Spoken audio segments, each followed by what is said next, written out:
Hello everybody and welcome back to 428 Shibuya Scramble. In the last part, we got an actual ending.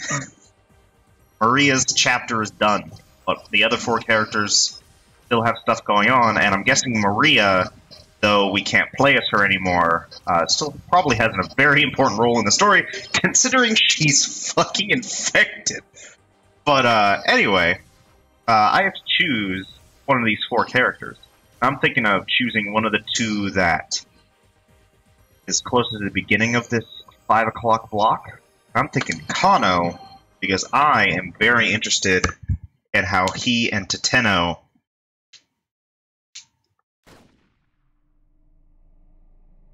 a gunshot rang out from Teteno's gun, but it was a wild shot, fired reflexively as the weapon flew out of his hand. Figure had leapt from behind the water storage tank, kicking him in the arm that held the gun. Then, moving almost too fast for the eye to track, the newcomer delivered an elbow strike to Teteno's jaw. Kano didn't even have the chance to fire his gun.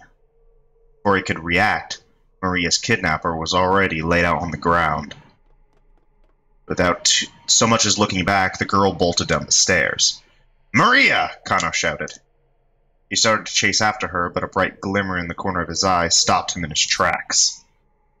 The strange assailant had drawn a knife, preparing to slit the unconscious Teteno's throat. Kano quickly brought his gun back to bear. "Stop right there!" The knife stopped mere millimeters from Teteno's neck. Kano was sure that if he hadn't intervened, the detective's throat would have been slit already. The knife wielder pulled back the hood that had been concealing her face. "You. I know you," Kano said, shocked to see that he recognized the attacker. It was the girl who'd been knocked down by the minivan explosion. "Why stop me?" she asked, her tone ice cold. "Weren't you just about to shoot him yourself?" "I don't have a reason to shoot him anymore. Not now that you've helped Maria escape. Please, put the knife away." "Very well. Looks like he's not waking up for a while anyway." The girl withdrew the knife and rose to her feet. "Why did you come to rescue Maria?" "To Maria's rescue." "Because she's my friend," the girl said simply. "She's been infected with a virus," Kano said. "We have to get her to help as soon as possible." He headed for the stairs that Maria had scampered down. "Not so fast. Don't move." The girl's sharp tone made Kano stop. "What for?" he demanded. "I thought you wanted to help." "I do want to help her, which is why I'm not letting the police get their hands on her." The girl's voice was quiet, but hard as steel. "The police are afraid of the Uo virus spreading, which is why they'll certainly place Maria under quarantine. If that happens, there won't be any way to save her." "Just who in the world are you?" "Before I answer that, let's make a deal." Kano waited, non-committedly. "I have information relevant to this case," the girl continued. "I want to make an exchange." Kano swallowed the lump in his throat. "An exchange for what?" "Tell me where Hitomi Osawa is." "Hitomi Osawa?" Stanley had taken Hitomi into custody. Kano could probably get in touch and ask him where she was, but why do you want to know where Hitomi is? Do we have a deal or not? The girl looked like she was in no mood to argue. Still, if she knew about the Uo virus, she was probably telling the truth about having information. But it was a violation of police policy to leak information on any investigation to a third party. Besides, was it wise to trust this young woman without knowing who she was? Kano weighed his options for a moment before replying. "First, I need to know who you are." "My name is Canaan." "Canaan." Kano thought back to the grisly scene at the Foreign Syndicate's hideout. Did she do that? Kano was almost afraid to wander. As if sensing his unease, Canaan spoke up, her voice low and calm. "Once you hear what I have to say, I think you'll be more inclined to tell me where Hitomi is." There was still a lingering trace of adolescence in this strange girl's face. It was hard to believe someone so young could be a covert Middle Eastern operative. And yet, Kano had seen how quickly she'd been able to render Tenno unconscious. Alright then. Oh, alright then. Guess I'll go first, Kanan began. There's someone out there trying to get their hands on the antiviral drug. My objective is to eliminate this person and put a stop to their plan. Kano felt neither surprise nor horror at her use of the term eliminate. After all, that had happened today, he realized his sensibilities had gone numb. This person you're after. You're talking about an arms dealer named Alphard, aren't you? Kanan nodded. The UA virus has been weaponized and tested several times on the battlefield to great effect, she said. The antiviral would render this weapon wholly ineffective. Countries the world over are dying to get their hands on it. And why did Alphard orchestrate this kidnapping? If the goal is to get the antiviral, why not just steal it from the laboratory? There was a lot about the kidnapping case that still didn't add up. Kano was sure that Alphard's plan was hidden in those baffling details. Lab security at Okoshi Pharmaceutical is practically perfect. The place is under surveillance 24 hours a day, and getting to where the antiviral is stored requires bypassing 3 sophisticated electronic locks. Getting the antiviral out is impossible. Unexpectedly, a sly grin appeared on Kanan's face. If you were Alphard, how would you steal it? She asked. Huh? Kanan was taken aback by the sudden question. He thought good and hard about how to answer.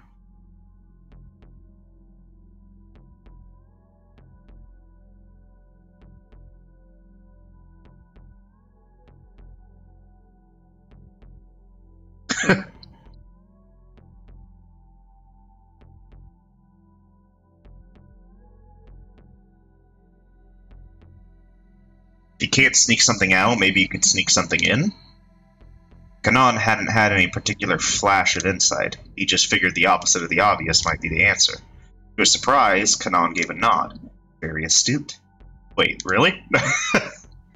6 days ago, Alphard injected Hitomi Osawa with the UA virus. What? Tale had taken a sudden and very unexpected turn. Though it wasn't only Maria who had been infected, but Hitomi as well. And 6 days ago at that. Wait, hold on. Hitomi Osawa was perfectly healthy earlier today. So that must mean... Exactly. Kenji Osawa administered the antiviral to her.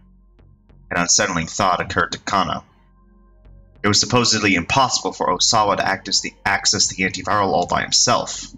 But if he had been able to give it to his daughter all the same, then that had to mean...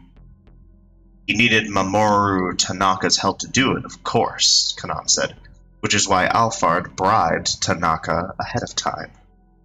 So that's what happened. Tanaka had been paid off to inject Hitomi with the virus. Getting Osawa to take action at that point wouldn't have been difficult. But why to go to such lengths to get the antiviral administered to Hitomi? Why would Alphard have Hitomi infected with the virus only to then have her father cure it? It's been roughly a week since she was given the antiviral. The DDS is still in her body. The what? Essentially, taking blood from Hitomi Osawa now would allow someone to extract minuscule amounts of the antiviral. Kanan was stunned. Suddenly, all these seemingly unrelated threads were beginning to form a pattern. So, since getting the antiviral itself out of the lab wasn't an option, Alphard must have thought of using a human vessel he murdered. Which means the thing that Alphard's really after is... Kanan nodded. Yes, Hitomi's blood, she finished. Alphard specifically requested that Hitomi make the ransom handoff, Kanan said. Additionally, the crime syndicate was hired to carry out a relay with the Achi case containing the ransom money. This would disrupt the investigation and distract the police, allowing the kidnappers to target Hitomi in secret. Wait, no. Hold on. There was something about this story that still made no sense to Kano. Tell me this, he said. Oh, tell me this, he said to Kanan.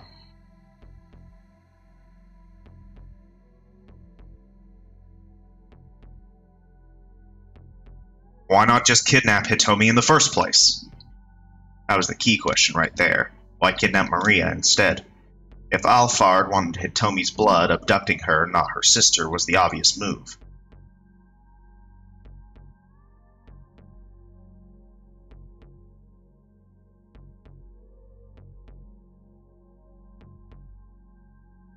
Had the kidnappers mistaken Maria for Hitomi? The two were twins after all, so it wasn't inconceivable, but it's my fault that Maria was kidnapped. Canaan looked away. I contacted her before this all started. I told her about the kidnapping plan, and I gave her a GPS beacon to give to her sister, so that I could track Hitomi's location after she was abducted. But my plan backfired. Maria switched places with Hitomi and let herself get taken by Alphard. What the hell? Why hadn't Maria taken this to the police? Or, if she was so determined to protect her sister, why not just get her to leave town or something like that? There must have been some sort of accident, though, Canaan continued. The GPS was never turned on after the kidnapping, and I wasn't able to track Maria down. But there was something that even Alphard hadn't counted on. Canaan cast a glance over at Teteno. This person right here, she said. So Teteno had disrupted Alphard's plan by going after Hitomi himself. Considering where it's all led, Canaan continued, Alphard must be panicking about now. But we can't let down our guard. Even now, I'm sure the mastermind is thinking of some way to fit what this man has done into the master plan. So it's a perfectly imperfect plan. Is that what you're saying? Precisely. Canaan flashed Kano an approving grin. I heard that from Stanley, Kano said. The man who drove you to the hospital earlier? That case officer, huh? Case officer. So that was it. Stanley was CIA. The U.S. Embassy in Akasaka functions as the headquarters for the CIA's Japan branch. As the embassy building is not reliably secure, however, the agency carries out many of its activities in specially constructed embassy annex facilities, often under the guise of cultural exchange organizations. There are reportedly over 100 CIA personnel active in Japan, but given the inherent secrecy involved, the exact number is not officially known. Now that Kano thought about it, it all made sense.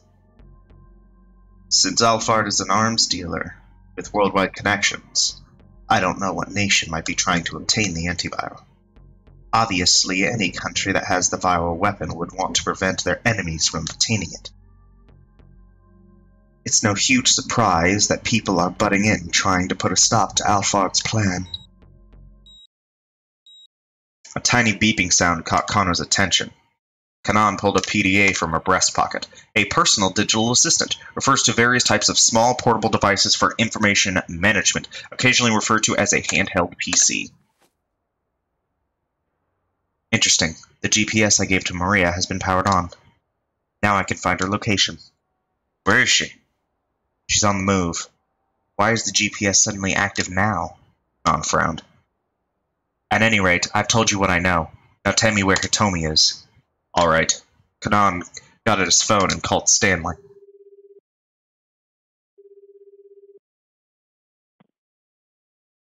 The American was quick to pick up.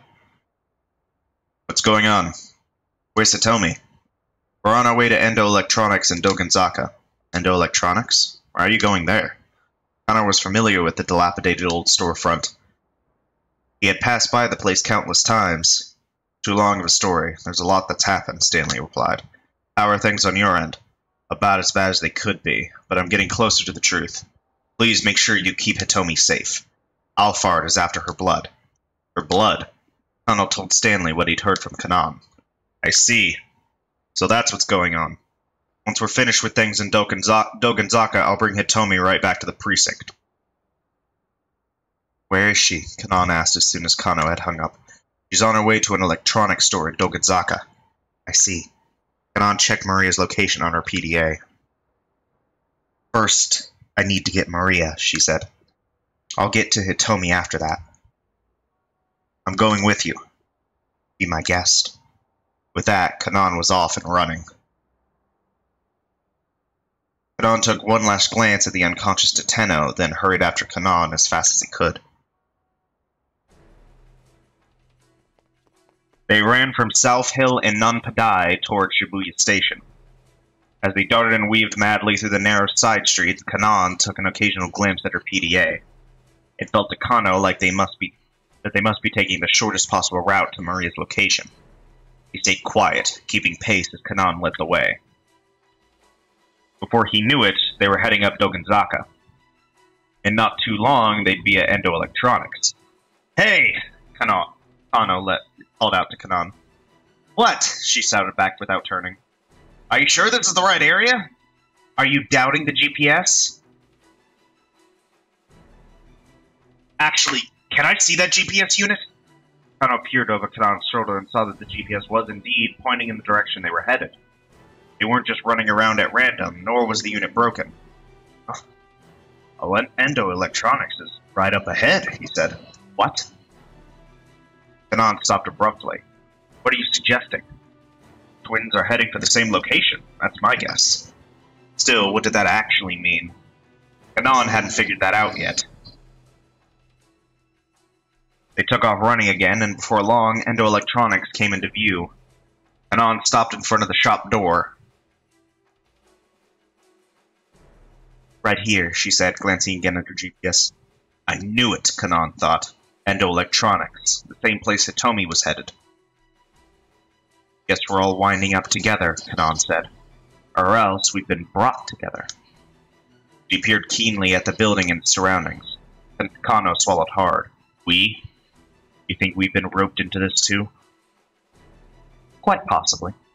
Kanan flashed a winning smile, then started to head into the shop. Hold on! I need to report into HQ!" Kano hurriedly called Kuze on his cell.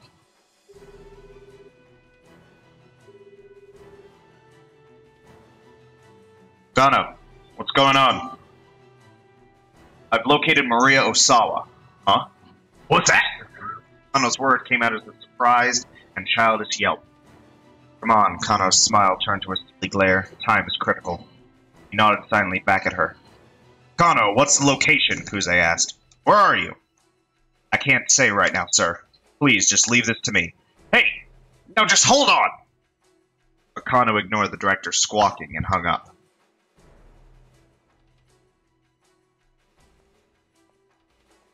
Kano had already entered the shop. She seemed wholly unconcerned by the idea that she might be playing right into Alphard's hands. Despite her youth, she clearly thought of herself as quite capable. Warily, followed after her. After navigating a veritable cavern of junk, they came to a door that led to the living area beyond. Kanan quietly opened the door and immediately stepped inside. The home was divided into a dwelling area and a workroom. A man's voice could be overheard from the workroom, raised in anger. "Don't you want to save Suzune?" Kano and Canaan crept closer. Peering through the next door, they saw a tense confrontation in progress. "Keep out?" "Nope." Maria and Stanley were standing there, looking down at a middle-aged man who had restrained Hitomi with a stun gun pressed to her throat. "Dad, of course I want to help Suzune." A young man stepped into view, speaking to an older fellow. "But do you think this is what she'd want you to do?" Kano watched intently, tensing for action. There was so much at risk here. He was about to barge into the workroom when Kanan grabbed him by the shoulder. "Let's wait and see how this goes first," she whispered. He realized this was good advice. If they provoked the older man, things could very well take a sharp turn for the worse. They'd just have to hope the young man could talk him down.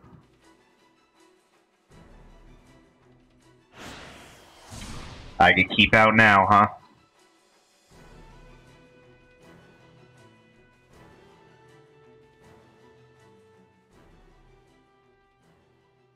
Alrighty. Well, let's see how Achi's doing.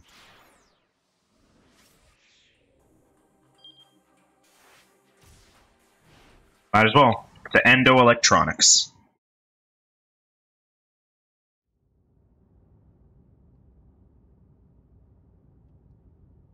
Achi told Stanley and Hitomi that what his father had done. As she listened, Hitomi hung her head. Her face was solemn. I'm so sorry, Achi told her. I'm not really sure what to say. He clenched his fist so hard his knuckles popped, struggling to keep his emotions in check. So if I were rendered brain dead, you could help your sister, Hitomi murmured. A state where brain function has ceased irreversibly. In Japan, there are two conditions for declaring breath death? Oh, come on. Brain death.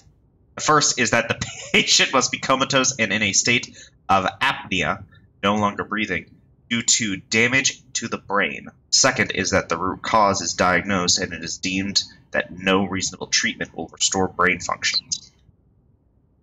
Stop, Achi said quickly. Please, don't say things like that. A sad look came to Hitomi's face and she pressed her right hand to her heart. I mean, to find out like this. She turned to Achi, tears glistening in her eyes. I want to help your sister, but... We have other things to worry about right now. This time it was Stanley who cut her off. Remember, Alphard is after you, Hitomi. Isn't that what Canaan told you? Yes. She said I was the mastermind's target. Hitomi wiped her tears away with her fingertips. So Alphard and Achi's father are after the same thing, Stanley said. Is that just a coincidence? It didn't sound like he thought so. Hold up, Achi growled, leaning in from the back seat. Yeah, my dad's way out of line, but he did what he did for Suzune. He wouldn't work with terrorists. I'm not saying he's deliberately aiding terrorists, Stanley replied coolly. Common sense that a pro wouldn't get an amateur involved with their plans. That makes it too likely that a clumsy misstep will cause things to fall apart. Then again, that's not the way Alphard thinks. So, actually, the likelihood of failure would be part of the plan. Achi thought back to what Canaan had said earlier.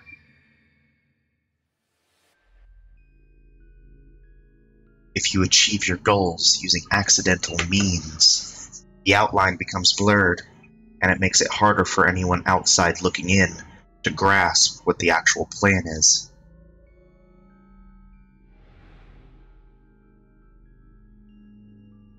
Not only have they put together a perfect plan, they purposely left certain tiny holes in it.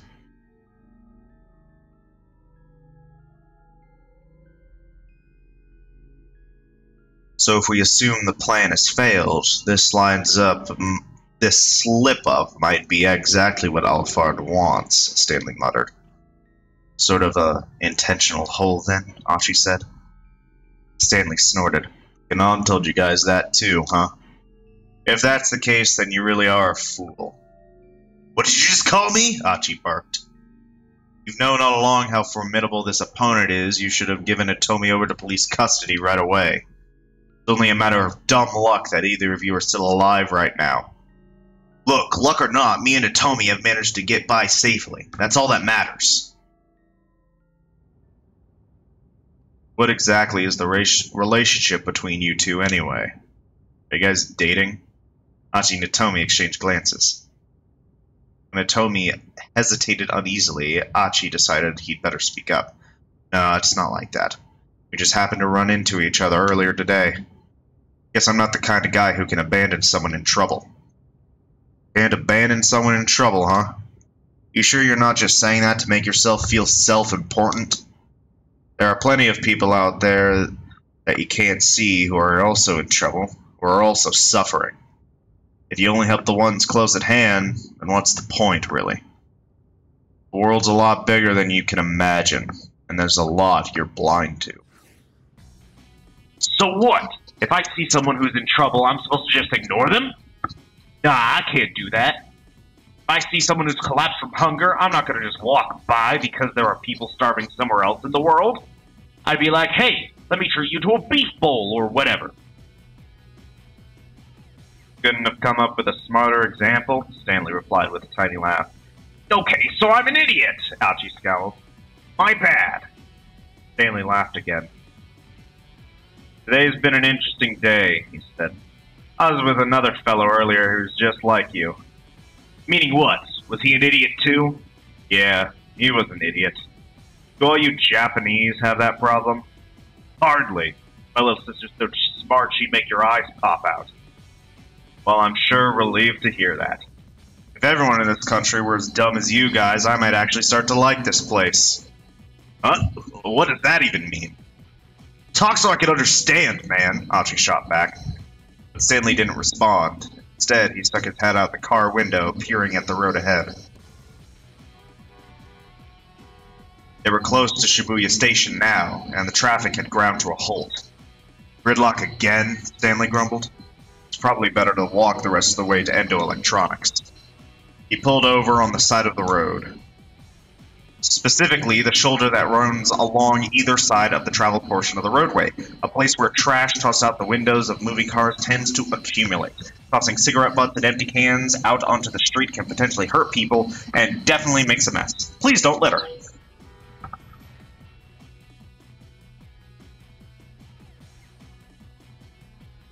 Achi got out of the car, feeling his guts knot up with worry. Pretty soon, he was going to have to confront his father. Stanley gave Achi a look. Are you scared about meeting with your father? Not scared. First, I'm gonna punch him right in the face. Then we can have ourselves a chat. Don't let your emotions get out of control. Your father might be one of the key players in this case. I don't give a damn about that. Achi took Hitomi by the hand and started walking.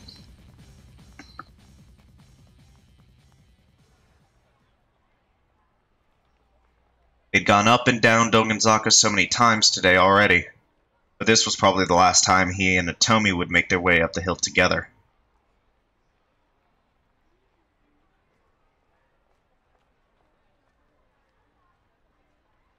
His anger rising, Achi picked up speed as he marched onward, wanting to confront his father as soon as possible. His father was wrong. Even if he was acting to save Suzune, he was absolutely wrong. A crime was a crime, regardless of the motive. This was a crime his father needed to atone for, and if he resisted, Achi would take him down, even if he had to use his fists. Even if I have to use my fists.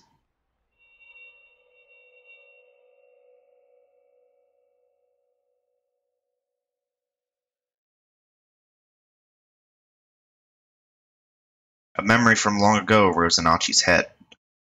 Mind. A pure white karate-ji, thrusting out with his left fist. Daisuke collapsing to the floor. One of many memories of his father that Achi could not forget.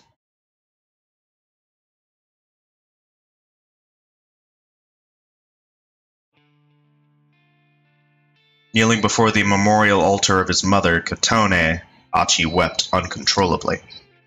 He clutched his ohajiki tightly in his hands, a toy made of small coin-shaped glass beads, somewhat similar to marbles. The typical game involves flicking one's piece into the opponent's with a fingertip. Specific rules vary greatly by region.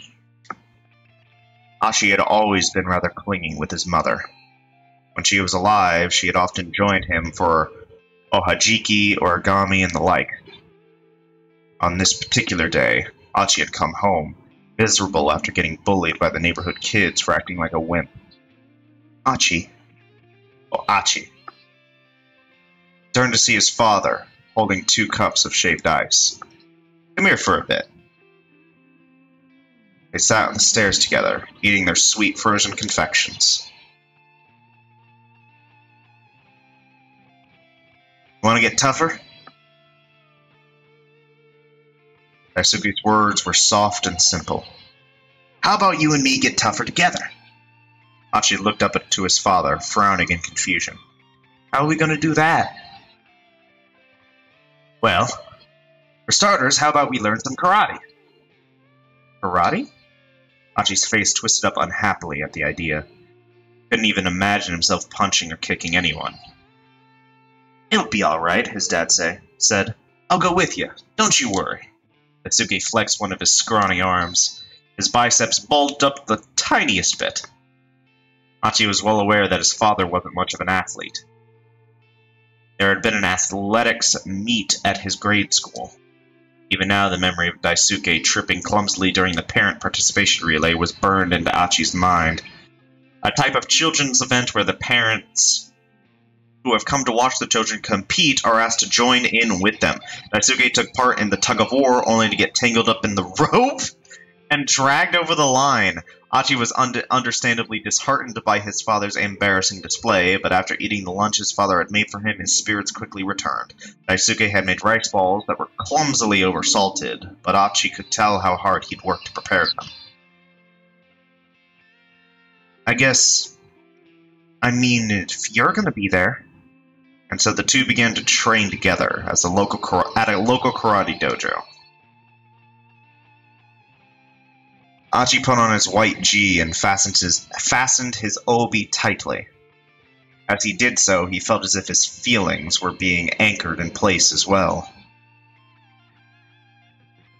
Ichi, ni, san. Achi's gi sleeves made a whooshing sound as he thrust out his fists in time with the sensei's chant. Even simple kata practice made him feel like he was getting stronger somehow. His dad, having left Suzune in the care of their neighbors, was working up a sweat alongside him. But he was out of shape, and his technique was shaky. He was soon exhausted and went to lean up against the dojo wall. Achi stepped out of the training circle and called out to his father. Dad, are you okay? Yeah, I'm just gonna take a little break. Daisuke sounded like he was on the edge of hyperventilating. Thanks, Dad. Huh? What for? You asked me to come take karate lessons with you. Achi was sure he'd never have dared to go to the dojo alone. Hey, just so long as you're liking it. Now go on. Get back to training. With a deep bow, Achi resumed his kata practice. They were walking home from the dojo. Achi turned to his father. How come you want to get stronger, Dad? He asked. I mean, you're not getting bullied by your friends. Daisuke was quiet for a few moments before answering. His words came out awkward and embarrassed. I was picked on a lot at your age, too. When I was your age, too, Achi. I had a friend who would always come and bail me out. A friend? Yeah, friend. A distant look came to his father's eyes. He was a real fighter. I always looked up to him. I wanted to be strong, like him. His expression turned lonely. I don't get to see him anymore, though. Why not? Achi asked. Did he die? No, nothing like that. Then did you guys have a fight? Something like that. Daisuke smiled sadly. He stared out into the sky for a while before speaking up again. His name's Teteno. My friend. That's his name. Achi's father increased his pace. Come on, he said. What the fuck? Come on, he said. We have to go and pick up Suzune. Wait, what? Hang on. Fucking, I got a steam thing, and now everything's moving. His father increased his pace. Come on, he said. We have to go and pick up Suzune. After that, despite Achi's questions, Daisuke would say no more about his old friend. By the time he was almost done with grade school, Achi had grown up fit and strong, almost unrecognizable from his younger self. Perhaps he'd have the physical knack in him all along. He was chosen as the representative for the boys' karate team, even managing to take second place in a national tournament.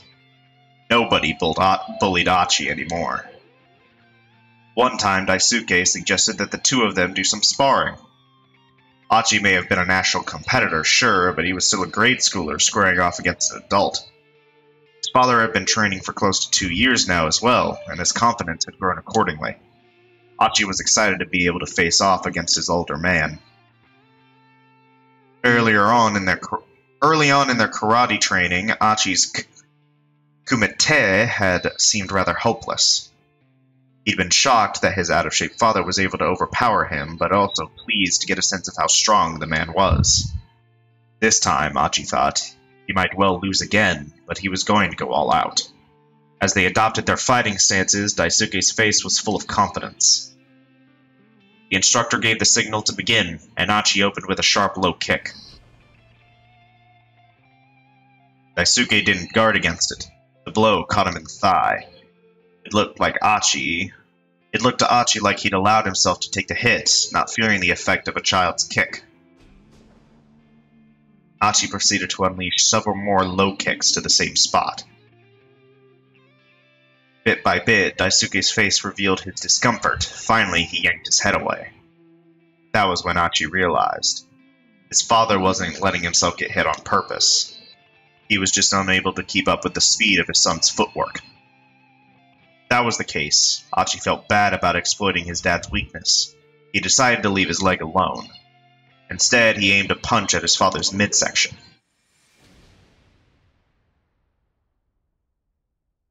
He was shocked by the impact as the blow struck home. He hadn't attacked with a great deal of force. He'd just thrown a light midsection punch at his check. But as Achi pulled back his fist, Daisuke crumbled to the floor, writhing in pain as he clutched his gut. Achi stared in disbelief at his own hand. That was the last day that Daisuke went to the dojo.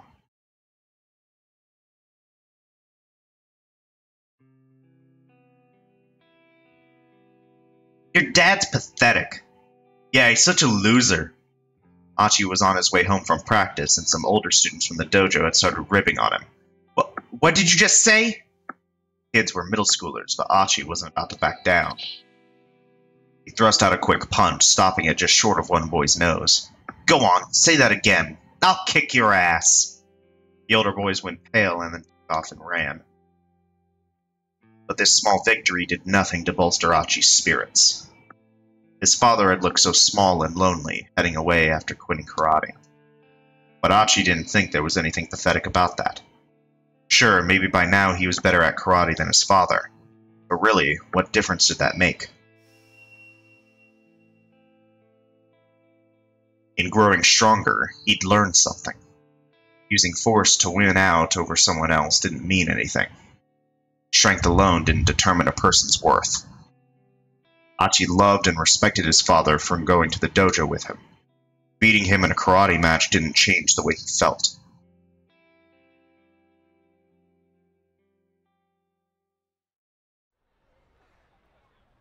Achi resurfaced from his memories to hear Stanley talking on his phone. I see. So that's what's going on. Once we're finished with things in Dogenzaka, I'll bring Hitomi right back to the precinct. Curious, Achi turned to the American.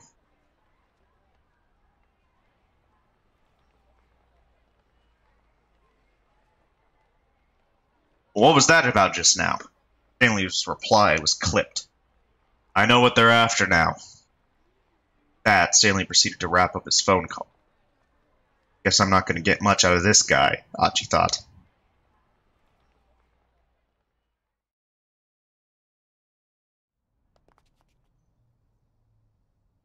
By now, they could see Endo Electronics up ahead.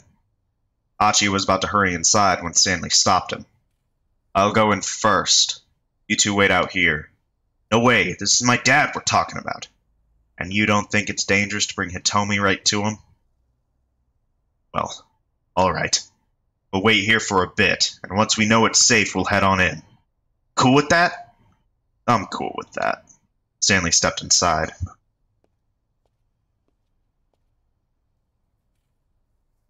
Achi fussed about impatiently, staring at the entryway. The palm of his clenched fist was sweating. Never before in his life had he wanted to just deck his old man. Hitomi watched him uneasily. Hitomi.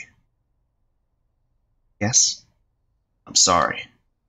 I really don't want you to have to see this, but I think you're about to witness the crowning shame in Endo family history. Achi, don't say that, Hitomi said. She squeezed his hand. He found his other fist unclenching. Please, you have to try to talk to your father. Yeah, I know.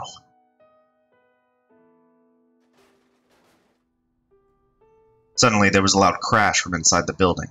Time for waiting had passed. Let's go. Achi and Hitomi raced inside. Barging into the living quarters without bothering to shed his shoes, he heard his father's voice coming from the workroom. Dad! Achi hurried through the workroom door and saw Stanley holding his father pinned across a desk. Let me go! Please, let me go! Daisuke thrashed both of his legs. Stanley, please, let my father go! I want to talk to him! Stanley snorted dismissively, but did as he was asked. Daisuke stood up, rubbing at his sore wrist. Dad, please, you have to tell me. Where is Maria? Maria? What are you talking about? Daisuke wouldn't meet his eyes. Don't play dumb with me, Achi pointed at Hitomi. You know who this is, don't you? Hitomi Osawa, the girl you've been after. Maria is her sister. Daisuke remained silent. You're gonna pretend you didn't call the hospital? Nothing about maybe being able to get your hands on a heart? I mean, seriously, it's all so simple. Even I can tell what's been going on. You've been watching me and Hitomi through the surveillance cameras. And you were telling that guy with the cane where we were. The blood began to drain from his father's face. Don't you go quiet on me! If I'm wrong, then go ahead. Tell me the truth! Daisuke's arm shot out suddenly, knocking an external hard drive from his desk onto the floor. It was over and done before Stanley could stop him. Stanley hunched down and picked up the shattered drive. I'm guessing there was important data on here. Footage from the cameras, maybe? I have no idea what you're talking about, Daisuke spat. You can't do this to an innocent person, Dad, Achi shouted, grabbing his father by the collar. There was a sound of footsteps from outside the shop. Someone was getting closer. Stanley grabbed Hitomi by the hand and pulled her back against the wall.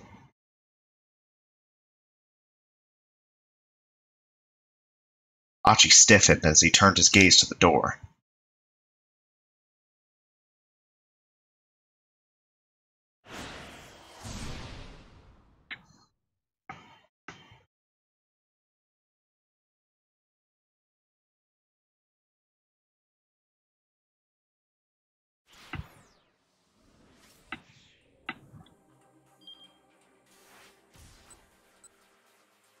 Okay, what is that? That's like 5. Okay, let me see.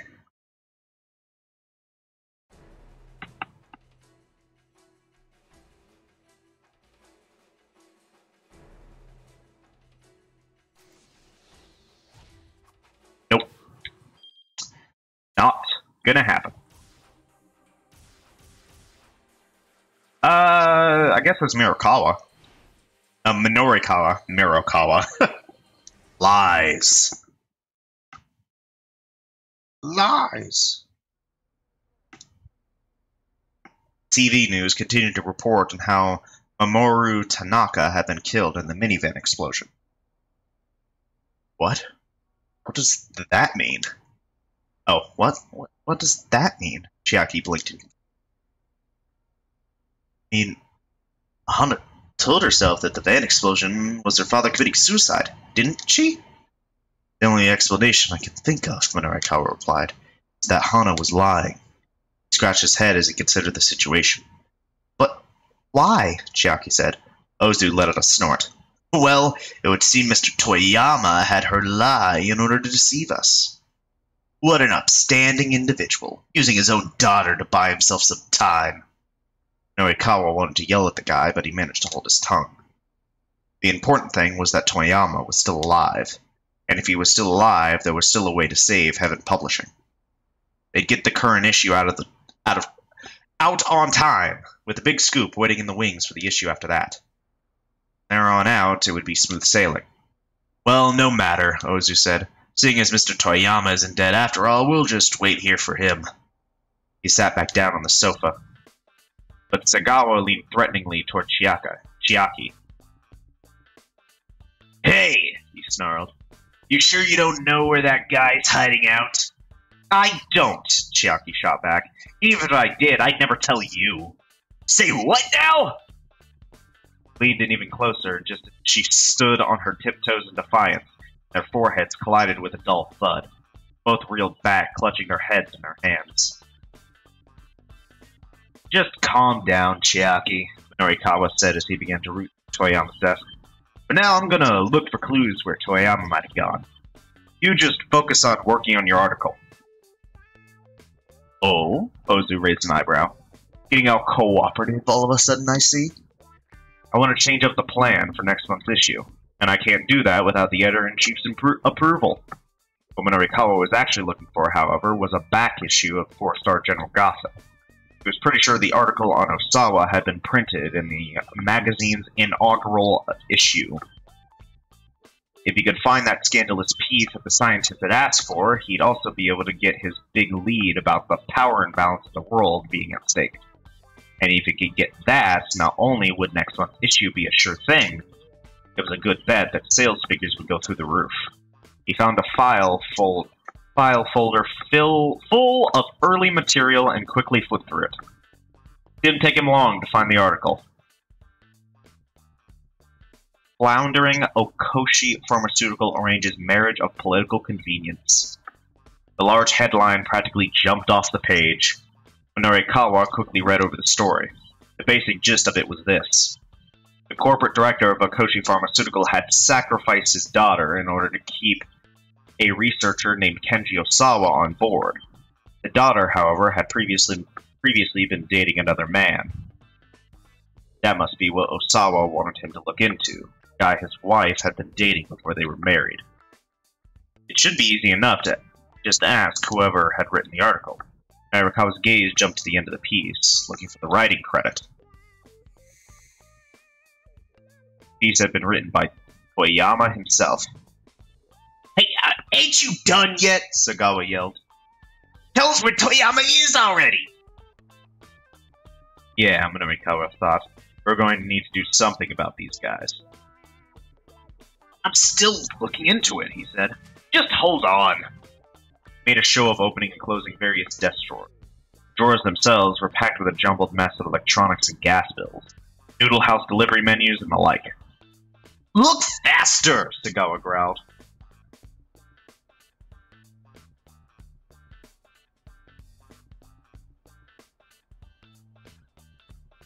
Get noodles delivered? Maybe he could mollify this guy by having some noodles delivered for dinner. Hey, you guys hungry?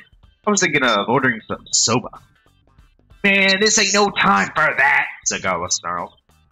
Besides, we just had some soba anyway.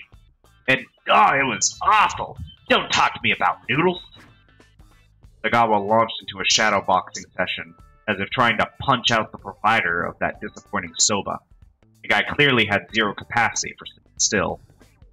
Minorikawa had found the back issue of the gossip he'd been looking for. He still needed Chiaki's article, though, and she wasn't quite finished yet. He had to buy some more time. By the way, he said to Sagawa, are you familiar with SOS? SOS? The thug paused mid-jab. Yeah! SOS, SOS. I was planning on interviewing them later today. Here they're some pretty tough guys. Huh. Only one of them who'd be able to give me a fight would probably be that Achi Endo. Except as I hear it, he's left the gang. Huh, really now? Heard anything else interesting? Sounds like nowadays they're being run by some guy named Susumu. Name Susumu rung a bell. Those two young punks who've been arguing after the van explosion mentioned him. Seems like SOS is in a pretty rough state since Achi left, though, Sagawa added. Minorikawa didn't miss a beat. What do you mean, rough state? Back in the day, they were all goody two-shoes, never shaking folks down or stealing or any of that stuff. Guess their founder, Achi, hated that sort of thing. Now that he's out, a lot of rough and tumble, hot-blooded types have been signing up with them. Smart move is not to get involved with SOS nowadays, really. Hard to find a scarier bunch around here when there's lots of them together. And their main hangout, that's an Inferno, yeah? Yeah, over in Harajuku.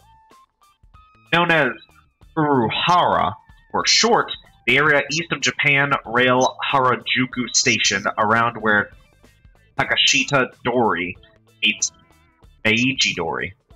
There were many small clothing and accessory shops there, set up in renovated houses. Most of these shops are on the cutting edge of youth fashion, offering quirky and unique means of personal expression. Man, you've been listening out on the streets? What gives? Harajuku, huh? Minorikawa smiled to himself. Inferno's location had practically fallen to his lap.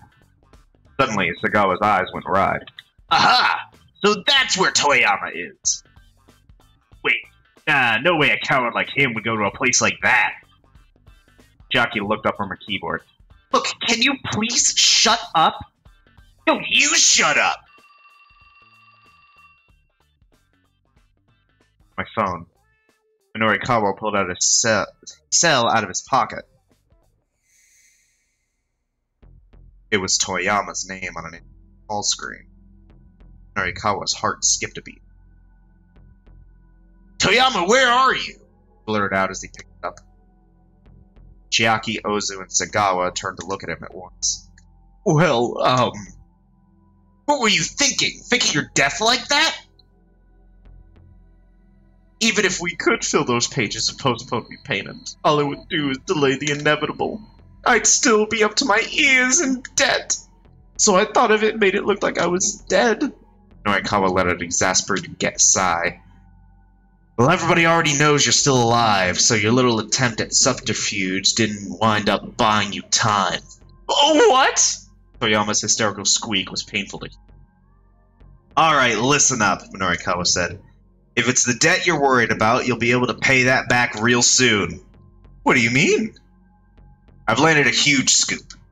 You could do a print run of 1 million copies and still sell out if we can run it as an article. Toyama perked right up. Wait, you really mean it? I'll give you all the details. Just get your butt back here. But aren't those loan sharks there at the office right now? Fine, then I'll come to you. Tell me where you are. Two thugs crowded nearer, a predatory gleam in their eyes. And Minorikawa had a flash of inspiration. Got it, he said quickly before Toyama could respond. Miyashita Park. I'm on my way now. Don't go anywhere. Ozu and Sagawa grinned at one another, then bolted out the door. Heh, Minorikawa said as the footsteps receded. Those guys took the bait. I sent them to Miyashita Park. He allowed himself a cocksure grin. Right then. So where are you really, Toyama? You imbecile! I'm at Miyashita Park! What? Minorikawa fought the urge to pull his hair out. What the hell are you doing someplace like that? Why the hell did you tell them Miyashita Park? I thought it would be a clever ruse! Well, it wasn't! This is no time for fighting, Chiaki butted in. Yeah, you're right, Minorikawa scowled. Anyway, Toyama, those guys are headed your way. You need to get out of there and go someplace we can talk. I can meet you there. Right, okay. Needed someplace safe and public where they could speak freely. Someplace where the staff wouldn't be overly nosy. But where?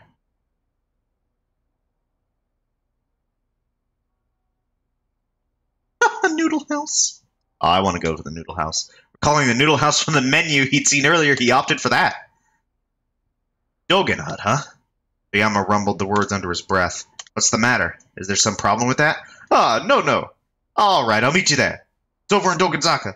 The address is on the menu. Hung up, and Minorikawa quickly gathered his belongings. Chiaki, how's that copy coming along? Well, almost done?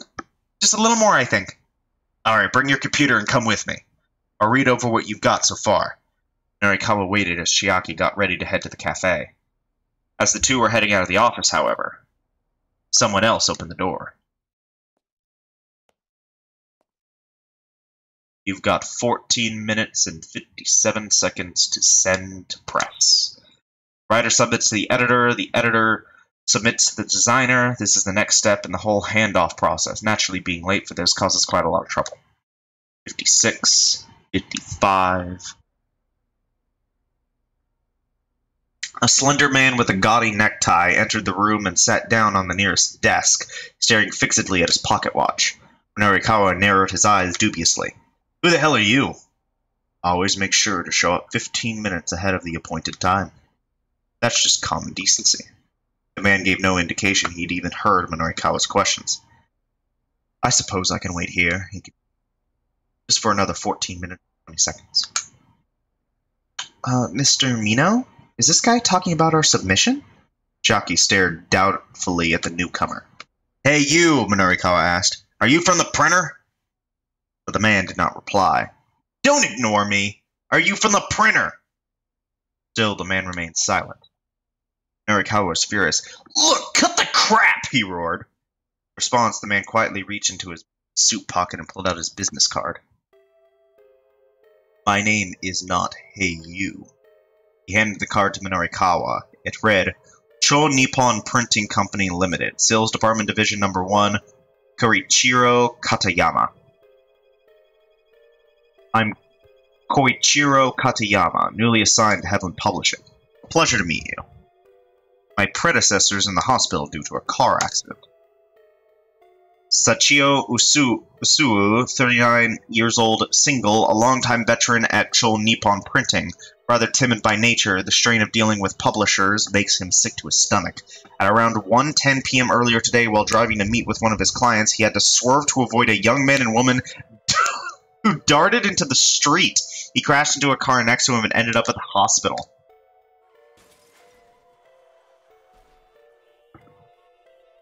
He should make a complete recovery in about 2 months." "Well, what are you doing here, Katayama?" Minorikawa asked. "I thought we had until 8 o'clock to complete proofreading." 8 o'clock? Surely you must be joking. Our company's proof meeting deadline is 5:30. Katayama stared fixedly back at Minorikawa. Now that had to be a joke. I heard from the editor-in-chief that it was 8 o'clock.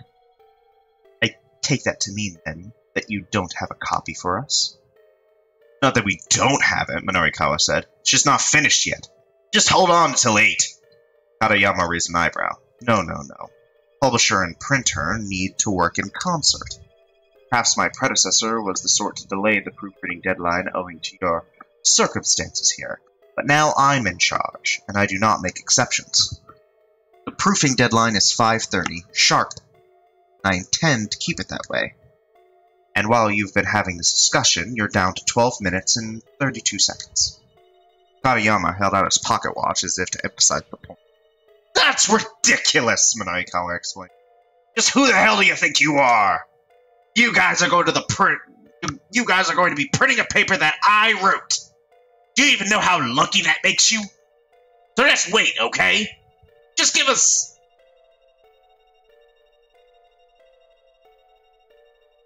until 8 o'clock!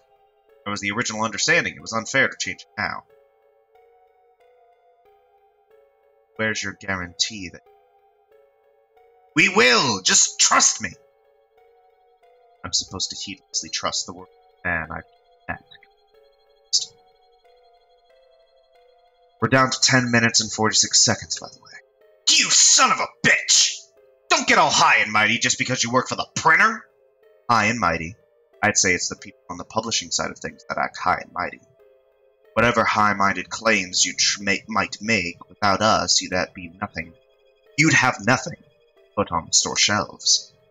Forgetting that and blithely ignoring your proofreading deadline makes for more work on our end. Just what are you getting at? Now it's 10 minutes and 20 seconds. Minorikawa ground his teeth so hard he could hear it. His usual tactics were useless here. Katayama was simply too unflappable to be browbeaten. If he backed down now, though, it was a game over. 10 minutes and 7 seconds remaining. I realize there's little point, but I'll wait until the designated time. That's just common decency. Katayama's pet phrase. Thus far, he has said that's just common decency 3 times in this story. Always make sure to show up 15 minutes ahead of the appointed time. I realize there's little point. I'll wait until the designated time. There was one more. Do you know when and where it was? Nope. Katayama's eyes were once again locked on his pocket watch. It was no use. Minorikawa couldn't find a way to talk this guy around. Chucky held her hand up. May I say something? Isn't it also common decency not to break a promise once it's been made? If you're referring to the 8 o'clock deadline, I was not the one who promised that. Maybe not, but I leave your predecessor's responsibilities become your responsibilities. Katayama crossed his arms and gave her a bemused look. What's your name, miss? Chiaki, she said bashfully. Chiaki Iso. The printer's expression brightened visibly. Good. That timid hesitation of yours is just splendid. You have none of the arrogance of so typical among publishers. Huh? Chiaki was rather taken aback. In deference to your polite demeanor, I shall wait until 7 o'clock. That is the latest I can possibly allow. All right, Minorikawa shouted practically in Katayama's face. We agree to those terms. No, I wasn't talking to you.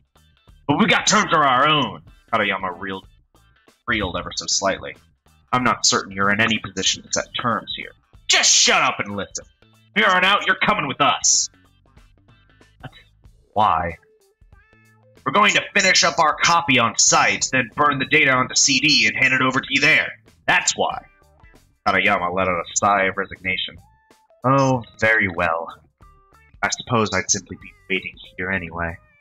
Minorikawa pumped his fists in victory. All right, Chiaki. Go and copy the DTP data we've got so far onto your computer. Sure thing, Mr. Mino. Chiaki quickly set about copying the data from the editing department's desktop. Okay, done. Then let's go. The others in tow, Minorikawa headed for the Noodle Shop where Toyama would be waiting.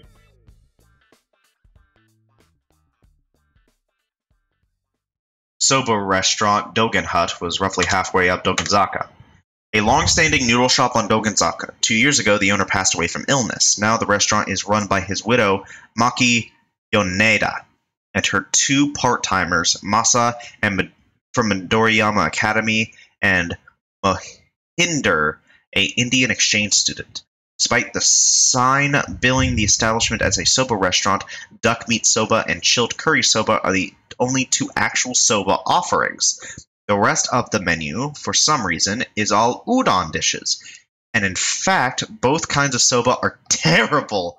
So maybe the chilled curry soba would be okay if someone else were making it. Inside, they encountered the proprietress near the door. She held a massive cleaver for cutting soba noodles clutched in one hand. Toyama wasn't there. Excuse me, Minorikawa said. Has a middle-aged man come by your shop?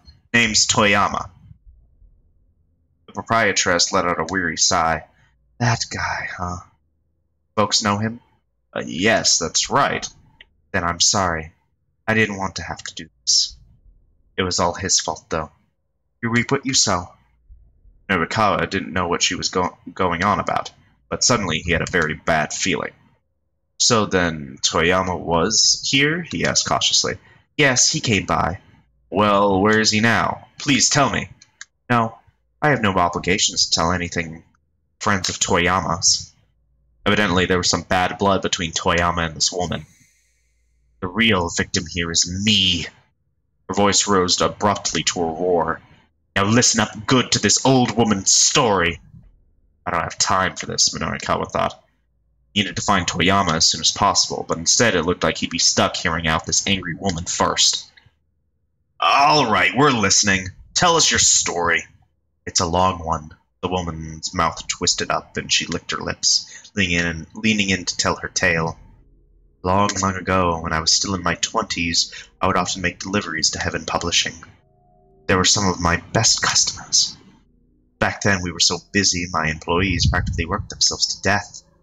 You see, Dogen Hut had the finest soba in Japan, and our spokesmodel was considered one of the most beautiful girls in the world. Back when this woman was in her 20s, Heaven Publishing hadn't even existed yet.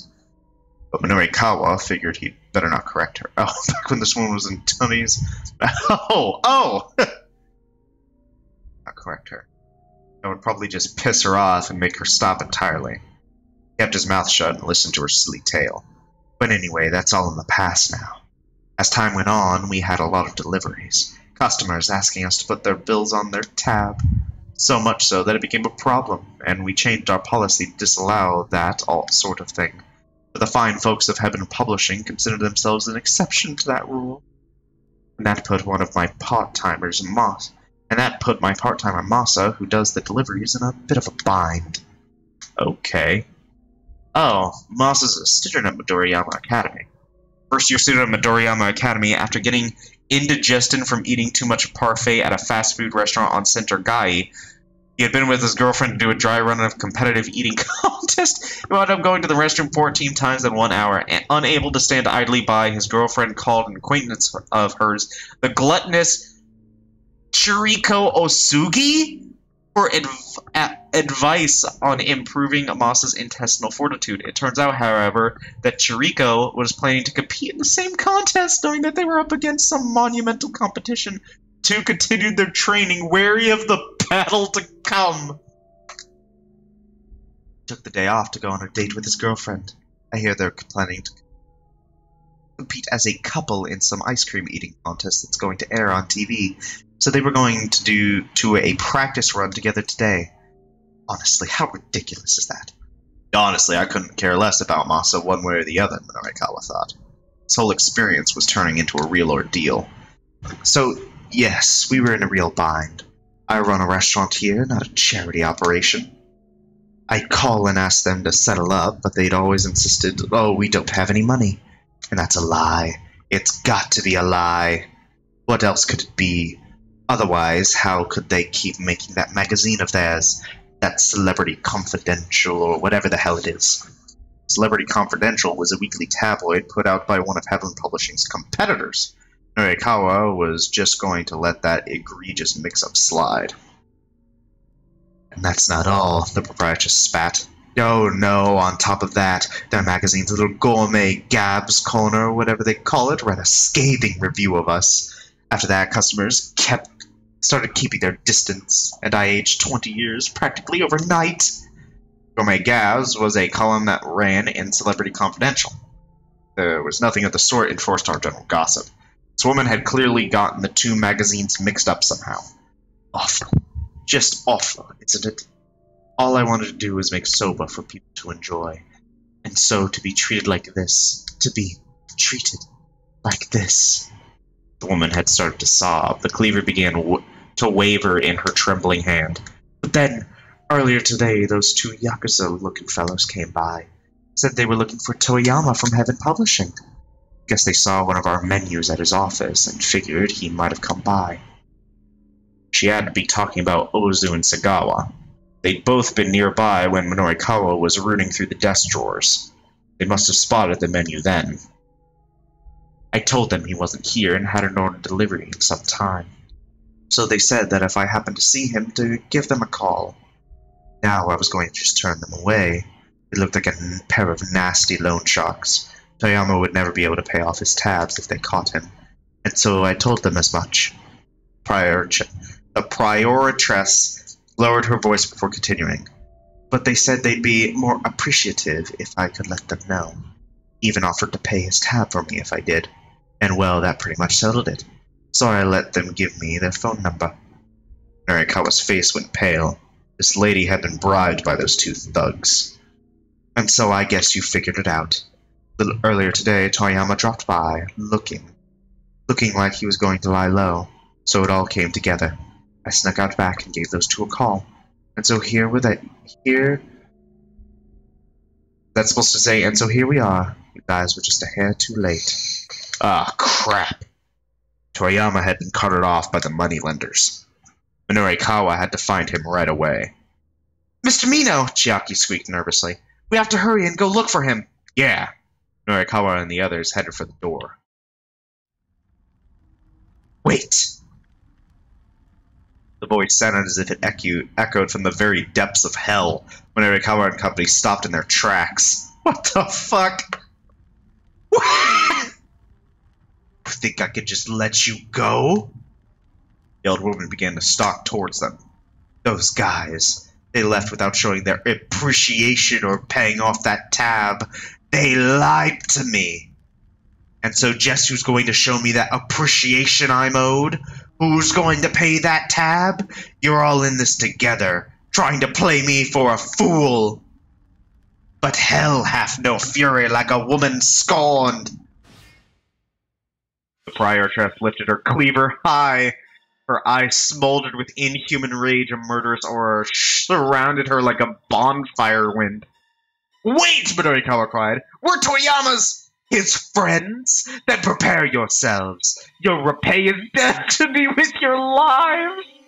The three companions stood paralyzed with the horror, watching their bloody doom approach. The blade glimmered in the dimness as she swung in towards Minorikawa. Time for some fresh meat!